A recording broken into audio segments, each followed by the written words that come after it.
అమరావతి ఆంధ్రప్రదేశ్కి వరమా శాపమా? ఈ చర్చను వైఎస్ఆర్ కాంగ్రెస్ పార్టీ వర్గాలు లేవనెత్తుతున్నాయి. గతంలో 2019 నుంచి 2024 వరకు అధికారంలో ఉన్నటువంటి వైఎస్ఆర్సీపీ 1,00,000 కోట్ల రూపాయలు పెట్టుబడి పెట్టాలి, అమరావతి నిర్మించాలంటే అది రాష్ట్రానికి పెను భారంగా మారుతుంది అనే ఉద్దేశంతోనే మొత్తం ప్రాజెక్టునే పక్కన పెట్టి విశాఖపట్నాన్ని కార్యనిర్వాహక రాజధాని చేయాలనేటటువంటి యోచనలో ముందడుగు వేశారు. ఇప్పుడు మళ్ళీ తెలుగుదేశం ప్రభుత్వం అంటే ఎన్డీఏ కూటమి ప్రభుత్వం పెద్ద ఎత్తున 1,00,000 కోట్ల రూపాయలు గతంలో అనుకున్నారు. ఇప్పుడు చూస్తే కనుక ప్రభుత్వం సమీకరిస్తున్నటువంటి నిధులు వనరుల నుంచే దాదాపు 1,10,000 కోట్ల రూపాయల వరకు ఈ ప్రాజెక్టు మీద పెట్టుబడి వ్యయంగా అంచనా వేస్తున్నారు. ఇక ప్రైవేట్ సంస్థల నుంచి వచ్చేటటువంటి పెట్టుబడులు అదనంగా ఉంటాయి. దీనికి ప్రపంచ బ్యాంకు నుంచి, ఆసియా డెవలప్మెంట్ బ్యాంకు నుంచి ఇతరత్ర అనేక రూపాల్లో రుణాన్ని సమకూర్చుకుంటున్నారు. ఈ నేపథ్యంలో భవిష్యత్తులో కొన్ని వేల కోట్ల రూపాయలు చెల్లించాల్సి వస్తుంది. ఇది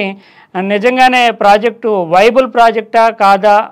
వెస్ట్రన్ కంట్రీస్ అంటే పాశ్చాత్య దేశాల్లో కొన్ని చోట్ల ఇలా అవసరానికి మించినటువంటి వనరులతోటి నిర్మించినటువంటి కొన్ని నగరాలు గోస్ట్ సిటీస్గా మిగిలిపోతున్నాయి, అవి పెను భారంగా మారుతున్నాయి అనేటటువంటి అంచనాలు ఉన్నాయి. ఇప్పుడు చూస్తే కనుక ఇది మళ్ళీ ఆంధ్రప్రదేశ్కి కూడా ఇప్పటికే 10,00,000 కోట్ల రూపాయల అప్పుల్లో ఉన్నటువంటి ఆంధ్రప్రదేశ్కి ఇది పెను భారంగా మారుతుందా అనే చర్చని వైఎస్ఆర్ కాంగ్రెస్ పార్టీ వర్గాలు లేవనెత్తున్నాయి. అయితే ఫిన్టెక్ సోషియో ఎకానమిస్టుల సర్వే అంచనాల ప్రకారం ఆంధ్రప్రదేశ్కి ఇటువంటి దుస్థితి ఎదురవ్వదు.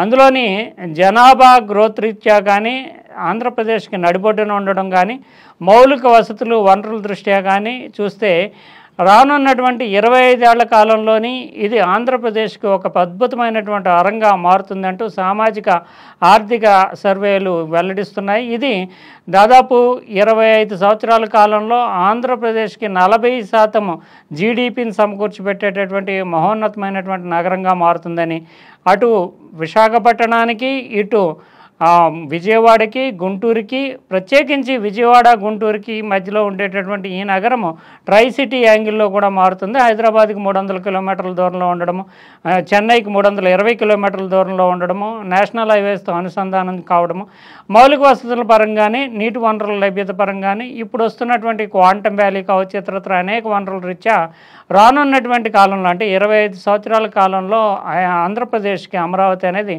ఒక అద్భుత వరం అనేటటువంటి సాంకేతిక నిపుణుల అంచనాలు వెలువడుతున్నాయి.